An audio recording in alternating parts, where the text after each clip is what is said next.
April 16th, 2018. It's been, I think, about 2 weeks, maybe 3. I'll dig up the date and throw it up here. But I just want to point out that this lemon tree, since the soil transplant, is just starting to show its first new growth set. And so that's really exciting. That means we are getting the soil balance back in favor of what the tree is looking for. And I can't seem to spot anything else right off the top of my head here, but that is a really good indicator. And let's see, if it's 2 or 3 weeks, well, that gives you an indication of like sort of the minimum amount of time that making a soil amendment on a crop takes before it has effect. Whereas with a foliar feed, we can have that effect in 3 days. So that's kind of the difference in timeline and speed capability of soil feeds versus foliar feeds. Of course, this soil feed will last much longer than a foliar feed would.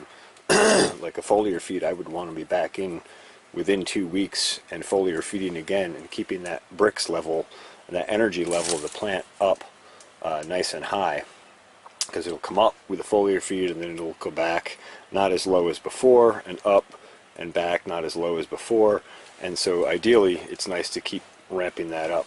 Now when you put the two together, the foliar feed has a tremendous amount of horsepower, so to speak, like high speed response, but not long-term or deep torque, for another way to say it, whereas the soil feed has a much longer effect, and so consequently has what we might call more torque if we were to look at this from sort of an engine perspective.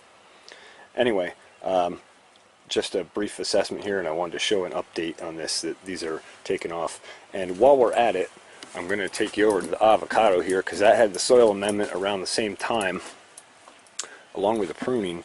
And I just want to point out all this nice new growth that's coming on here. I do still have the whitefly infestation, so I still have to remedy some balance here.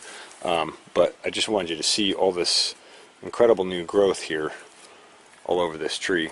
And if you recall, we pruned these two tops back and they were up into here, and here we are again growing back up. I might have to prune a couple more of these back or train them down or something. But so that's another indication of, remember we did a soil amendment in here. And same on these citrus trees as well. This is the citrus frost, Arctic frost orange, and we can see some new leaf growth starting on that. And I know I saw another new leaf growing on here somewhere. And then also down here, this is the mandarin, and we can also see some new growth starting to pop out of that. These are a little bit slower, probably because soil temperatures are a little cooler on this end of the greenhouse than on the other end. Also, these were younger plants. Okay, I think that's everything for this update. Thanks for watching the Farmacy Seeds Network. Don't forget to like and subscribe. Don't be afraid to ask questions or make comments down below. Thanks for watching.